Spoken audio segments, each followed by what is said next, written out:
نبوت کے ساتھ چھوٹا سا مسلح ولایت کا علی کا تھا. یعنی ابھی نماز فرض بھی نہیں ہوئی اور مولا کائنات حضور کے ساتھ اس وقت بھی نماز پڑھ رہے تھے، اور وہ نماز عشق تھی کہ جو اس ٹائم پر ادا کی جا رہی تھی.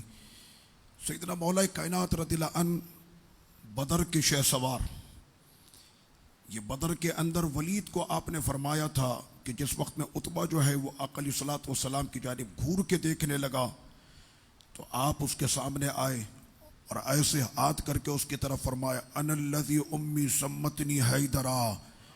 او ادھر کیا دیکھتا ہے میرے نبی کی طرف؟ ادھر دیکھ، میری ماں نے میرا نام حیدر رکھا ہے. یہ سیدنا مولا علی رضی اللہ عنہ بدر کے شہ سوار.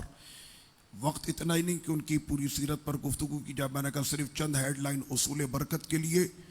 اور ہمارے تو بزرگوں کے ذکر میں اتنی برکت ہے کہ مردہ دل زندہ ہو جاتے. تو سیدنا مولا علی رضی اللہ تعالی عنہ وہ خیبر کے فاتح، مولا علی شیر خدا، مولا علی آقا علیہ الصلوۃ والسلام علم کا شہر اور اس کا دروازہ علی ہے. جہاں میں جتنے بھی علوم بڑھتے ہیں علی کے در سے بڑھتے. تو سیدنا مولا کائنات رضی اللہ تعالی عنہ کہ ان تمام چیزوں کے ساتھ ساتھ ایک ایسی فضیلت کہ آقا علیہ الصلوۃ والسلام نے ان کو عطا فرمائی، اور وہ یہ کہ غزوہ تبوک کے موقع پر گھر میں کچھ علالت کی وجہ سے آقا علیہ الصلوۃ والسلام نے فرمایا کہ علی آپ تبوک میں نہیں جائیں گے. مسلمانوں کی صف اول کا شہ سوار، مسلمانوں کا ناز، مسلمانوں کا غرور، مجاہدوں کا وہ سرپرست، اور آج ان کو روک دیا گیا کہ علی آپ نہیں جائیں گے. مولا علی کے دل پہ کتنا بھاری ہوگا. شمع رسالت کے یہ پروانے تو مچلتے تھے کہ کب وہ وقت آئے گا کہ میرا سینہ چھلنی ہوگا اور میں اپنے نبی کے سامنے مسکراتے ہوئے جام شہادت نوش کروں گا. یہ تمنا تھی، ہر صحابی کی تمنا تھی. خالد بن ولید رضی اللہ عنہ کے جس وقت وصال کا وقت ہوا نا، وہ خالد کے جس نے میدان کے اندر کچھ 70 تلواریں توڑ ڈالی، وہ خالد کے جن کو غسل دینے کے لیے جب لٹایا گیا تختہ غسل پر تو ان کے بدن کا آدھے انچ کا حصہ خالی نہیں تھا کہ جس پر تلوار کا نشان نہ پڑا. پورا جسم آپ کا تیر و تلوار سے جو ہے وہ زخمی تھا، نشان تھے، پورے جسم میں نشان تھے آپ کے. لیکن آپ کا جو وصال ہوا تو وہ بستر پر ہوا تو زاروں قطار رونے لگے. بیٹے کو کہا مجھے نئے کپڑے پہناؤ. کہنا بابا جان نئے کپڑے؟ کہنا جو دنیا میں جس حال میں مرے گا محشر میں اسی حال میں آئے گا، تو میں نئے کپڑے میں آنا چاہتا ہوں. اس کے بعد آپ زاروں قطار رونے لگے. تو بیٹے نے کہا بابا آپ کا بڑا رتبہ ہے، اللہ نے آپ کو کیا مقام دیا ہے، سیف اللہ المسلول، اللہ کی تلواروں میں سے ایک ننگی تلوار، یہ آپ کا مقام ہے. اس کے بعد بھی آپ روتے ہیں. فرمایا اس بات کا رونا توڑی کہ دنیا چھوڑ کے جا رہا ہوں، رونا تو اس بات پہ آ رہا ہے کہ اللہ نے میری موت اس بستر پہ لکھی تھی. خالد کی تمنا یہ تھی میدان جہاد میں اترتا، تیروں اور تلواروں سے اس کا سینہ چھلنی ہوتا، سامنے جلوہ مصطفیٰ ہوتا اور میں جام شہادت نوش کرتا. یہ میری تمنا تھی، اس لیے میں آج رو رہا ہوں. تو یہ صحابہ کرام ایسی تمنا رکھنے والے تھے. تو جب یہ صحابیوں کی تمنا ایسی ہے تو حیدر کرار کا مزاج کیسا ہوگا. تو سیدنا مولا علی کو جب فرمایا نا تو یہ بات ان کے دل پر پہاڑوں سے زیادہ وزنی تھی کہ علی آپ گھر میں رہیں گے، گھر میں خاتون بیمار ہیں، آپ نے گھر میں رہنا.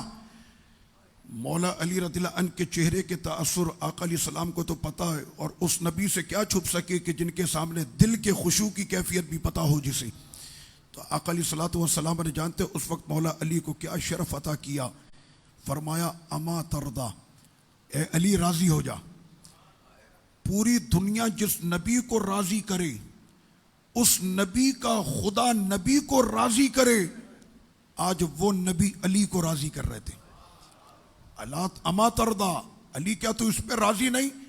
ان تکون بمنزلت ہارون من موسیٰ، کہ تیرا مقام میرے دربار میں ایسے ہے کہ جیسے ہارون کی شان موسیٰ کے سامنے تھی، میرے سامنے وہ مقام تیرا ہے. حضرت ہارون کیا تھے؟ نبی تھے، وزیر تھے حضرت موسیٰ علیہ السلام کے.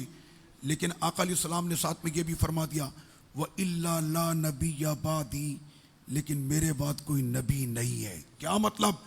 کہ اوصاف نبوت کے وہ جمال کا مظہر اے علی تم ہو، لیکن کیا کریں کہ میرے بعد کوئی نبی نہیں ہے، لیکن اپنے جمال اور کمال میں تم کم بھی نہیں، یعنی رتبہ بھی دے دیا اور ساتھ میں اس کی نفی بھی کر دی کہ میرے بعد کوئی نبی نہیں ہے۔ یہ سیدنا مولا کائنات کو مقام ملا۔ اور سب سے بڑھ کر یہ کہ جس کی نعت میرا خدا قرآن میں بیان کر دے، قیامت تک اس کی نعت پڑھی جاتی رہے گی۔ آپ سمجھ رہے ہیں؟ اس لیے کہ شک کرنے والوں نے، خارجیوں کا یہ طریقہ ہے کہ خارجی ہمیشہ سے اہل بیت کے جو ہے وہ منکر رہے، اور ابن ملجم خارجی کہ جس نے مولا کائنات رضی اللہ عنہ کو شہید کیا، وہ قرآن کی آیتیں پڑھ پڑھ کے کہتا تھا کہ اے علی تمہارا قتل کرنا مجھ پر واجب ہے۔ وہ خارجی یہ کہتا تھا کہ تمہارا قتل مجھ پر واجب ہے اور تمہارا خون بہانا یہ ہمارے لیے لازم ہے۔ یہ حضرت علی اور اہل بیت کے لیے خارجیوں کا یہ عقیدہ۔ تو وہ خارجیوں کا یہ عقیدہ ہے کہ مولا کائنات چونکہ بچپن میں ایمان لائی تھی، آقا علیہ السلام نے جب فرمایا کون ہے کہ جو مجھ پر ایمان لائے، ایک بچے نے ہاتھ اٹھایا، میں ایمان لایا، تو ابو جہل کہتا ہاتھ نیچے، تم بچے ہو، کہنے بچہ ہوں پر کچا نہیں ہوں، میں ایمان لے آیا، تو کہنے یہ بچہ ہے، تو بچے کا ایمان قابل قبول نہیں۔ جس روز ہجرت کی رات تھی اور سرور کونین صلی اللہ علیہ وسلم نے ہجرت فرمانی تھی، تو آقا علیہ الصلوۃ والتسلیم نے فرمایا علی کہاں ہے؟ مولا کائنات آ گئے، کہنے لگے علی تم نے میرے بستر پہ لیٹنا ہے، اور میرے پاس یہ مکے والوں کی امانتیں ہیں، میرے پیچھے تم یہ امانتیں مکے والوں کے حوالے کر کے میرے پیچھے تم بھی مدینے چلے آنا۔ آپ کو پتہ ہے کہ امانت نبوت کا وصف ہے۔ نبی امین ہوگا، نبی سب سے زیادہ ہوشیار ہوگا، نبی سب سے زیادہ سچا ہوگا، نبی گناہوں سے پاک ہوگا، اور اگر وہ رسول ہے تو وہ تبلیغ بھی کرے گا۔ یہ 5 کس کے ہیں؟ یہ 5 اوصاف نبوت ہیں۔ تو نبی کا امین ہونا یعنی امانت دار ہونا اور امانت کی حفاظت کرنا، آج سرکار اپنی امانت کا وصف علی کو عطا کر رہے ہیں۔ سمجھ میں آ رہی ہے؟ وصف نبوت امانت کا کس کو عطا کر رہے؟ کہنا تم علی کے ایمان پہ شک کرتے ہو، مجھے اپنے علی کے ایمان پر اتنا اعتماد ہے کہ سارے مکے کی امانت میں اسی کو رکھوا رہا ہوں۔ مولا علی رضی اللہ عنہ بستر پہ لیٹ گئے، یہ نہیں کہا حضور رات میں پتہ نہیں کتنا بڑا حملہ ہوگا، نہ جانے کتنے لوگ اس گھر پہ آج حملہ کریں گے، میرا جسم کا کیا حل ہوگا، میرے جسم کے کتنے ٹکڑے ہوں گے، کم از کم یہ ہے کہ 4-6 لوگ سیکورٹی کے لیے تو مجھ کو دے دیے جائیں۔ مولا علی خوشی خوشی بستر رسول پر لیٹ گئے، کہنا اگر حضور کے فرمان پہ جان جاتی ہے چلی جائے، یہ تو پکی مہر لگ جائے گی کہ ایمان سلامت رہے گا۔ جان سے قیمتی ایمان ہے، جان سے قیمتی ایمان ہے، کہنا ان کے فرمان پہ جان چلی جائے ایمان تو سلامت رہے گا۔ لیٹ گئے بستر پہ، پہنچے کفار، سارے کفار، دنیا بھر کے کافر آئے تھے، دنیا بھر کے کافر تھے، سب جگہ سے جمع ہو کر کاشان رسول پہ حملہ کرنے کے لیے جب پہنچے، دیکھا انہوں نے دور سے، کہنے لگے کہ ہاں نبی ہیں، پھر پاس آئے کہنا ہاں نبی ہیں، اور پاس آئے کہا ہاں نبی ہیں۔ حالانکہ وہ مکے والے جو تھے نا وہ بڑے موقع شناس بھی تھے، چہرہ شناس بھی تھے، اور دشمن کا چہرہ تو ویسے بھی آدمی بھولتا نہیں ہے، وہ تو اس کو نیند میں بھی یاد آتا ہے، خواب میں بھی اس کو یاد آتا۔ تو آقا علیہ الصلوۃ والسلام کا چہرہ تو ہر وقت ان کی نظروں میں کھٹکتا تھا، تو کہہ رہے ہیں آ نبی ہیں، آ نبی۔ جب بالکل عین سر پر پہنچ کے کہنے لگے ہے یہ نبی نہیں، یہ تو علی ہیں۔ بستر رسول کی نورانیت کے جلووں کا ایسا اثر تھا کہ آج علی کو رب نے شبیہ رسول کر دیا تھا، وہ نورانیت نظر آ رہی تھی۔ اس کے بعد پھر وہ واپس چلے گئے۔ مولا علی رضی اللہ عنہ نے مکے والوں کی ساری امانتیں صبح ان کے حوالے کی۔ یہ میرے سرکار کا وصف دیکھے، دشمنوں کی بھی امانت پر علی کو قربان کر دیا۔ اور اس کے بعد پھر صبح جو ہے وہ آقا علیہ الصلوۃ والتسلیم کے پاس پہنچے، یعنی مدینہ شریف کے لیے روانہ ہوئے، پہنچے مدینہ منورہ، پکڑا ساتھیوں نے، علی مارے خوف کے اس رات تو آپ کو نیند نہیں آئی ہوگی۔ مولا علی نے فرمایا کس رات کی بات کر رہا ہو؟ وہ جو اس دن بستر پر سوئے تھے۔ فرمایا یوں کہو کہ علی کی زندگی میں پھر ویسی رات نہیں آئی تھی جو میٹھی نیند اس رات بستر نبی پر آ رہی تھی۔ ہائے ہائے کیا میٹھی نیند بھائی، حضور کے بستر پہ سو رہا تھا۔ یہ بستر لگتا فرش پر ہے، جو اس پر آ جائے لگتا ہے کہ وہ عرش پر ہے۔ تو اس کے بعد میں تو ایسی نیند کر گیا، کہنے اس رات موت کا ڈر نہیں تھا، مارے جانے کا ڈر نہیں تھا۔ فرمایا اس دن اس رات مجھ کو یقین کامل تھا کہ آج کی رات کو میرا بال بھی ٹیڑھا نہیں کر سکے گا۔ کہنے اتنا یقین کامل؟ کہنے تم نے سنا نہیں میرے نبی نے کیا فرمایا تھا؟ اے علی میرے پیچھے تم بھی مدینے چلے آنا.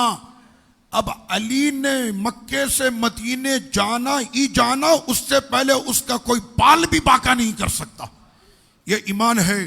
تو سیدنا مولا کائنات رضی اللہ عنہ آپ کی خود کی جو زندگی ہے بڑی درویشانہ زندگی ہے. اسی وجہ سے کہا جاتا ہے کہ درویشوں کے آپ پیشوا ہیں، اور ولایت جو ہے نا وہ علی کے در سے بٹتی ہے. جو بھی ولی بنا ہے زمانے کا تو ولایت بٹتی کہاں سے ہے؟ علی مولا کے در سے ولایت بٹتی ہے. خود جو ہے نا وہ بڑی صفت عاجزانہ، مولا کائنات کی جو عاجزانہ صفت بہت زیادہ، وہ کہ جس کے نام سے قیصر و کسریٰ کے محل میں لرزہ طاری ہو. جس وقت میں وہ آ کر حیدر کرار کھڑا ہوتا ہے بدر میں پہلی صف کے اندر، تو کافروں کو دیکھنے کے بعد ان کے قدم اکھڑنے لگتے ہیں. لیکن جب سرور کونین فرماتے علی اب میں نے سوچا ہے اپنی لخت جگر نور نظر کو تمہارے نکاح میں دے دیں. حضور آپ نے مجھے اس قابل سمجھا، یہ میرے لیے شرف کی بات ہوگی. علی یہ بھی بتائیں کہ مہر کے پیسے آپ کے پاس ہے؟ تو مولا کائنات کہتا ہے میں بنی ہاشم کا ہوں، سرکار آپ کے خاندان سے میرا تعلق ہے. یہ جہاں رب نے بنایا ہے ہمارے لیے، ہمارے پاس پیسوں کی کون سی تنگی، یہ سارا جہاں ہے ہی ہمارا. جس کے دو بیٹے حسن اور حسین جنتی جوانوں کے سردار ہوں، جنت کے سردار جس کے بیٹے ہوں تو باپ کا عالم کیا ہوگا.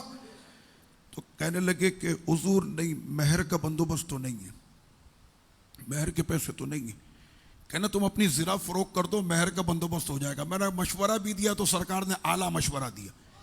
کہنا یہ تم اپنی زرہ یہ جو جنگ میں پہنتے ہو نا اس کو بیچ دو، مہر کا بندوبست ہو جائے گا. مولا کائنات رضی اللہ عنہ باہر نکلے اتنی سادگی سے. یعنی اگر کسی دولہے کو آج کے زمانے میں اگر میں یہ کہوں کہ یہ جو تم نے اوپر کوٹ پہنا ہوا ہے نا یہ کوٹ بیچ دو تمہارے مہر کا بندوبست ہو جائے گا، وہ کہنے اتنا بھکاری سمجھا ہوا ہے مجھ کو کہ آج میں اپنی شادی کروں گا اپنے کپڑے بیچ کے شادی کروں گا. سمجھ میں آ رہی ہے آپ کے؟ مولا علی کو سرکار نے فرمایا اپنی زرہ بیچ دو، مہر کا بندوبست ہو جائے گا. حضور نے کہہ دیا ہے تو اب بندوبست بھی حضور ہی کریں گے. اٹھائی زرہ چل دیے. ہم تو اپنے نبی کے کہنے پر ہم تو سمندروں میں کودنے کو تیار ہیں، یہ تو کوئی مسئلہ ہی نہیں. آقا نے فرمایا یہی بیچنا، اب یہی بکے گی. آپ اٹھائی لے کے چلے گئے. باہر نکلے، سامنے سیدنا عثمان غنی رضی اللہ عنہ آ رہے ہیں. علی کدھر جا رہے ہیں؟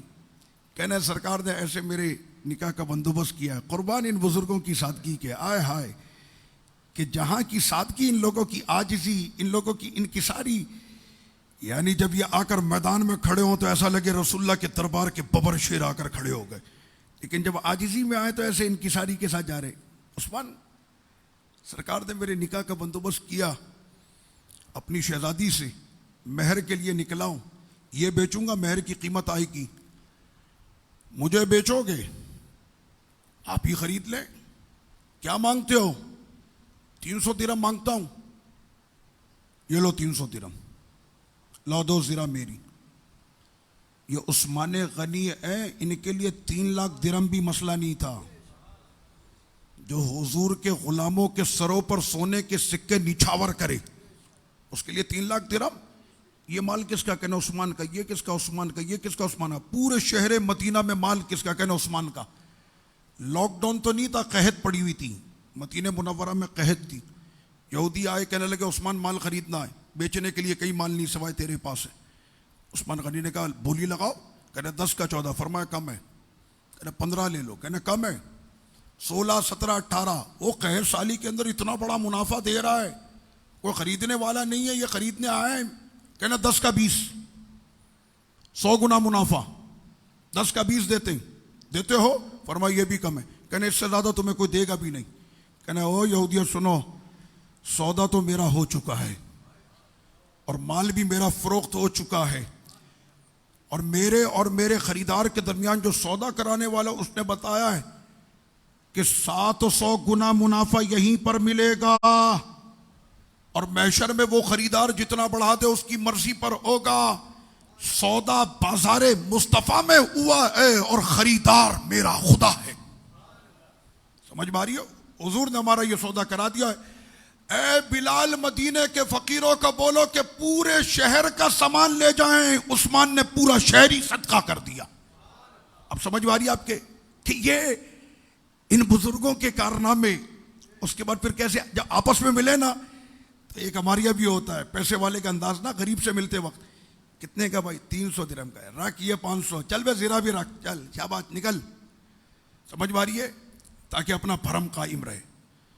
عثمان غنی کو بھی پتا ہے کہ سامنے بنی ہاشم کا بادشاہ کھڑا ہوا ہے، مولا علی کھڑے، کہنے یہ لو 300 درہم، یہ زرہ میری ہوئی، یہ ادھر چلے وہ ادھر چلے۔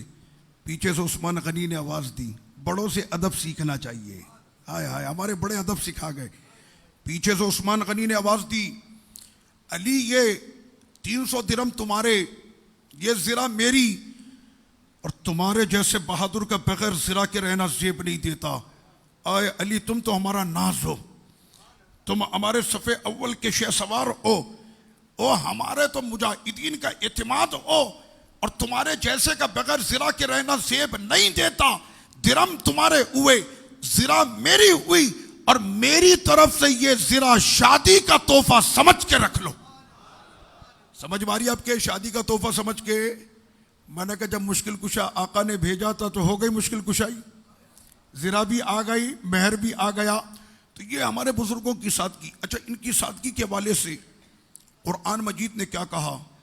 آپ کہیں گے کہ مولا کائنات کا ذکر قرآن میں نہیں ہے۔ میں نے کہا جہاں پر بھی اہل بیت کا ذکر ہوتا ہے اس سے مراد مولا علی ہیں۔ پورے قرآن میں اہل بیت کا ذکر ہے، اور رب کریم نے تو اس وقت کے لیے فرمایا کہ جب اسلام اور حق کی بات ہو رہی تھی تو سرکار نے مباہلے کی جب دعوت دی نجران کے عیسائیوں کو، تو آقا نے جانتے کیا فرمایا تھا؟ کہنا سمجھایا بہت نہیں سمجھتے، پڑھایا بہت نہیں سمجھتے، اب آ جاؤ مباہلے کے لیے، لاؤ تم اپنے بیٹے، ہم بھی اپنے بیٹے لائیں گے، لاؤ تم اپنی جان، ہم بھی اپنی جان لائیں گے، لاؤ تم اپنے مرد، ہم بھی اپنے مرد لائیں گے۔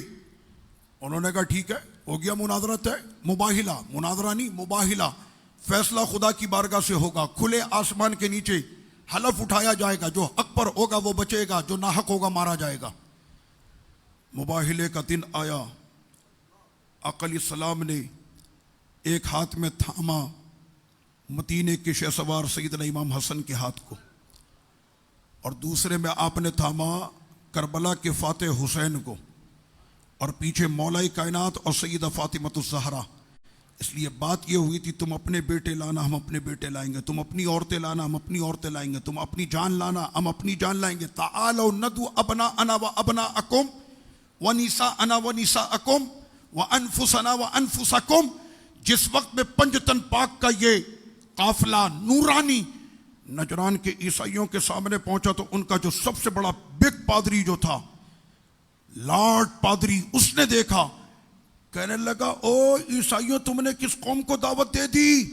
ارے یہ تو آسمان کی طرف نظر اٹھا لے تو اللہ زمین کو آسمان، آسمان کو زمین کر دے گا۔ اللہ یا رسول اللہ صلی اللہ علیہ وسلم یا علی۔ تو یہ شان ہے ان بزرگوں کی، لیکن میرے رب نے خاص ایک شان بیان فرمائی مولا کائنات رضی اللہ عنہ کی۔ آپ کو پتہ ہے مولا علی کی ایک شان ایسی ہے کہ شاید لوگوں کو نہیں پتہ، اور پتہ ہے تو لوگ اس پہ عمل نہیں کرتے۔ علی کے در سے کبھی کوئی سائل خالی نہیں کیا۔ آئے ہائے، اتنی روٹیاں کھلائی، 3 دن تک مستقل سائل آتا رہا، اور جس وقت میں مولا علی کے لیے ایک روٹی رکھی جاتی، خاتون جنت رکھتی، اور ادھر مولا علی پہنچے گھر پہ تو اس سے چند لمحے پہلے دروازے پہ دستک ہوئی، اور کوئی سائل تھا، اور وہ آپ کے حصے کی جو روٹی تھی وہ اس کو چلی گئی۔ 1 دن گئی، 2 دن گئی، 3 دن گئی، میرے رب نے قرآن کی آیت اتار دی، انما نطعمکم لوجہ اللہ، کہنے وہ اللہ کی محبت میں کھلاتے ہیں، ویطعمون الطعام علی حبہ، اللہ کی محبت میں وہ کھلاتے ہیں کس کو؟ مسکیناً و یتیماً و اسیرا۔ مسکین کو، مسکین اس کو کہتے ہیں کہ جس کے پاس ایک وقت کا بھی کھانا نہ ہو، وہ مسکین ہے۔ یتیم وہ ہے کہ جس پر باپ کا سایہ نہ ہو، وہ یتیم ہے۔ اور اسیر وہ قیدی ہے کہ جس کے پاس کچھ بھی نہیں۔ تو فرمائے کہ یتیم، مسکین اور اسیر کو یہ کھلاتے ہو۔ ہم تو اگر قیدی کو بھی کھلاتے ہیں تو ساتھ میں سیٹنگ یہ ہوتی ہے کہ گورنمنٹ سے تعلقات اچھے ہو جائیں گے، جیل والوں سے تعلقات اچھے ہو جائیں گے، کبھی ہم اندر آئے نا تو یہ لوگ ساتھ دیں گے، سمجھ میں آ رہی ہے؟ رمضان میں افطار پارٹی ہو رہی ہو، جناب وہ ساری پولیس آئی ہوئی ہے، یہ کون سی افطار پارٹی؟ میں نے فقیر کو نہیں بلایا آپ نے، کسی اور کو نہیں، یہ آپ کو نہیں پتہ، یہ سیٹنگ افطاری ہوتی ہے، بہت ساری ابھی ہو رہی ہوں گی، شیرٹن میں، میریڈین میں ہوتی ہیں، اس طرح کے بہت سے معاملات ہوتے ہیں، تو یہ سیٹنگ کی افطاری ہوتی ہے، اس میں کوئی ثواب نہیں ہے کیونکہ وہ سیٹنگ ہو رہی ہوتی ہے، اس کو کہتے ہیں سیٹنگ۔ مولا کائنات سے جب پوچھا کہ آپ جو اتنا کھلاتے ہیں کیوں، تو کہنا ہم کیا کہیں، اس کا جواب تو میرا خدا عطا کرے گا۔ انما نطعمکم لوجہ اللہ، علی جو کھلاتا ہے نا ہمیں راضی کرنے کے لیے، آئے ہائے ادھر کھلائے تعریف وہاں سے آئی، یہ ہے مزے کا کام۔ ادھر علی کے گھر سے ایک روٹی نکلے، 1 ارب کا راشن نہیں ہے، 8 ارب اور 10 ارب کا راشن نہیں ہے، نام تو بڑے بڑے دے دیے جاتے ہیں، منا روٹی ایک جاتی ہے، اے خدا آسمانوں سے علی کی شان بیان کرتا۔ انما نطعمکم لوجہ اللہ، یہ جو کھلاتا ہے نا یہ اللہ کی رضا کے لیے کھلاتا ہے، لا نرید منکم جزاء، اور ہمیں تم سے کوئی بھی انعام نہیں چاہیے، اور لوگوں ہمیں تم سے کوئی بھی انعام، ہمارے یہاں کھلانے کے بعد بھی ہوتا بابا یہ بہت بڑی چیز ہے بھائی، ہے بڑے رابطے ہیں اس کے، سمجھ ماری ہے۔ مولا علی کہہ رہے ہمارا رابطہ جس سے ہے اس کے بعد اس کو کسی رابطے کی حاجت ہی نہیں ہوتی، ہمارا جس سے رابطہ ہے اس کے بعد اس کو کسی رابطے کی حاجت، لا نرید منکم جزاء، ہمیں تم سے کوئی بھی انعام نہیں چاہیے، ولا شکورا، تھینک یو بھی نہیں کہنا، کھانے کے بعد شکریہ بھی مت ادا کرنا، بڑی مہربانی، کیوں کہ میرے لیے اتنا ہی کافی نہیں کہ میری 2 3 4 روٹیوں کی یہ شان میرے خدا نے ایسی بیان کر دی کہ قیامت تک سورہ دہر جب جب پڑھی جائے گی علی کی شان بیان ہوتی رہے گی۔ یہ مولا علی رضی اللہ عنہ کی شان میں یہ قرآن کی جو ہے وہ آیات اتری۔ اب لیجئے جناب، سرور کونین صلی اللہ علیہ وسلم کے دربار میں ایک سائل آیا، میں نے کہا تربیت جن کا معلم ایسا ہو تو طلبہ کیسے ہوں گے؟ معلم نے تربیت ہی ایسی کی تھی اپنے طلبہ کی، ایک طرف شاگرد ہے دوسری طرف شہزادی ہے، وہ شہزادی کہ جس نے کبھی زندگی میں اپنے والد سے کچھ مانگا ہی نہیں، سیدہ خاتون جنت کہ جس وقت میں چکی چلاتی تھی، آٹا پیستی تھی، ہاتھوں میں چھالے پڑ گئے، مولا کائنات نے دیکھا تو آپ بے قرار ہو گئے کہ خاتون جنت رسول اللہ کی شہزادی اور ان کے ہاتھوں میں چھالے پڑ گئے، کہنے لگے کہ آپ اپنے بابا جان سے کیوں نہیں کہتی کہ گھر کے لیے کوئی ایک خادمہ، کوئی ایک کنیزہ دے دے۔ اس فاطمۃ الزہرا کے لیے یہ الفاظ کہے جا رہے کہ آج پوری دنیا کے اندر لوگ فخر کرتے ہیں کہ اپنی بچی کا نام کنیز فاطمہ رکھے، میں نے کہا جن کے نام سے آج لاکھوں کنیز فاطمہ ہو، لیکن حقیقت میں اس فاطمہ کے گھر میں کوئی کنیزہ نہیں تھی۔ تو مولا علی رضی اللہ عنہ نے کہا کہ بابا جان سے کہیے نا ایک کنیزہ آپ کو دے دیں گے گھر کے کام میں، ویسے بھی ابھی غنیمت کے اندر بہت سے غلام اور کنیزائیں آئی ہیں۔ سیدہ طیبہ بنت رسول اللہ فاطمۃ الزہرا رضی اللہ عنہا نے کیا فرمایا؟ آپ نے فرمایا کہ میں نے کبھی زندگی میں اپنے والد سے آج تک میں نے کچھ مانگا ہی نہیں، میں نے اپنے بابا جان سے کچھ مانگا ہی نہیں، میں نے کہا پورا جہاں تو یہ کہتا ہے بھر دے جھولی میری یا محمد لوٹ کر میں نہ جاؤں گا خالی، پورا جہاں تو انہی کے در سے لو لگاتا ہے اور وہیں سے سب کو آتا ہے، میرا خدا دینے والا ہے، پیارے مصطفیٰ تقسیم کرنے والے ہیں۔ تو آقا علیہ الصلوۃ والسلام کے در سے تو سارے جہاں کی نعمتیں تقسیم ہوتی ہے، لیکن سیدہ طیبہ کہتی میں نے کبھی بھی بابا جان سے کچھ نہیں مانگا۔ مولا علی کا جب زیادہ اصرار ہوا، کہنے ٹھیک ہے آپ کہتے تو بات کر کے دیکھ لیتی ہوں۔ کاشانہ رسول صلی اللہ علیہ وسلم پر سیدہ طیبہ وہ فاطمۃ الزہرا آئی کہ جن کی آمد پر نبیوں کے سردار کھڑے ہو کر ان کا استقبال کیا کرتے تھے، ان کے ماتھے کو چومتے تھے اور اس کے بعد حضور اپنی مسند پہ ان کو بیٹھاتے تھے، اور اس کے بعد پھر آقا علیہ الصلوۃ والسلام نے فرمایا فاطمہ میری جان ہے، فاطمہ میرا جگر ہے، فاطمہ بضعہ، فاطمہ مدغہ، بضعہ فاطمہ میری جان ہے، فاطمہ میرا جگر ہے۔ جن کے لیے آقا علیہ الصلوۃ والسلام یہ فرماتے ہوں، آج وہی سیدہ طیبہ جب آئیں سرور کونین کے کاشانے میں تو آقا علیہ الصلوۃ والسلام سے انہوں نے کہا، بلکہ آئیں اور آنے کے بعد شام ہوئی تو واپس آ گئی خالی ہاتھ۔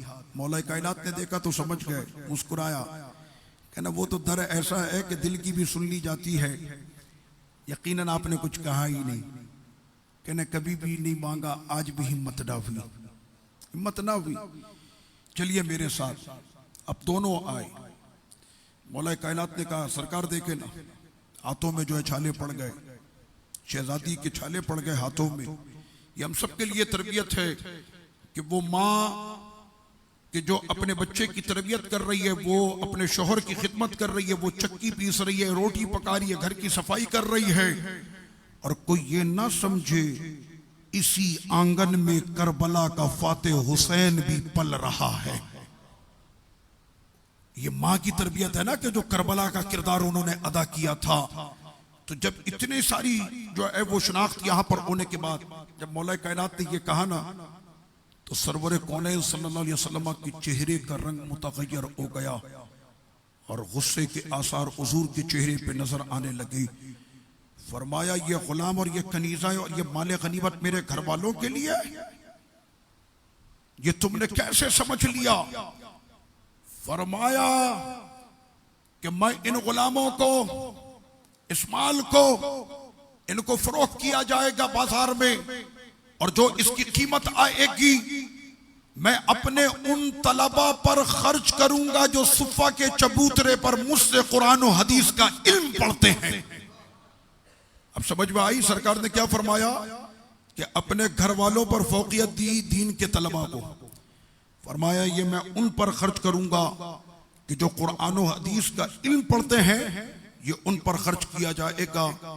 لیکن اپنی شہزادی کے لیے آقا علیہ الصلوۃ والسلام نے کیا فرمایا؟ فرمایا کہ فاطمہ الزہرا آئی ہیں، ان کو میں خالی ہاتھ کیسے بھیج سکتا ہوں؟ اے فاطمہ آج تم کو رسول اللہ ورد عطا کریں گے۔ ہمارے یہاں جب ہمارے مرشد ورد عطا کرتے ہیں نا تو ہم جھومتے، ہمارا پیر ہم کو اگر ایک تسبیح دے دے تو ہمارے لیے عید ہوتی ہے، وہ اپنی مسواک دے دے، وہ اپنا قلم دے دے تو ہمارے لیے وہ بہت بڑا اعزاز اور تبرک ہوتا ہے۔ آج سرور کونین نبیوں کے سردار اپنی لخت جگر کو ورد عطا فرما رہے تھے اور فرمایا کہ ہر فرض کے بعد تم نے پڑھنا ہے 33 مرتبہ سبحان اللہ، 33 مرتبہ الحمدللہ اور 34 مرتبہ اللہ اکبر۔ اگر تم نے اس وظیفے کو اپنا لیا تو پھر تمہارے ہر غم اور دکھ کا مداوع تمہارا خدا کرے گا۔ جب آقا نے یہ وظیفہ اپنی سب سے قیمتی اور سب سے لاڈلی لخت جگر کو دیا ہے تو یقیناً یہ ورد بھی سب سے لاڈلا اور سب سے پیارا ورد تھا۔ اللہ پاک اس خاندان کے قربانیاں کہ وہ خاندان کے خود بھی شہید، بیٹے بھی شہید، پوتے بھی شہید، بھتیجے بھی شہید، بھانجے بھی شہید، تایا بھی شہید، اور اوپر آ جاؤ تو دادا بھی شہید، یہ پورا خاندانی شہیدوں کا خاندان ہے۔ اور یہ خون انہوں نے کسی جاگیر کے لیے نہیں بہایا، یہ خون اپنے نانا کے دین کی آبیاری کے لیے بہایا۔ تو جس کے دین کے ستونوں کے اندر اتنا قیمتی خون ہو تو کبھی بھی وہ دین جھک نہیں سکتا، ہمیشہ اس کی عزت بلند سے بلند ہوتی رہیں گی۔ وما علیہ الا البلاغ۔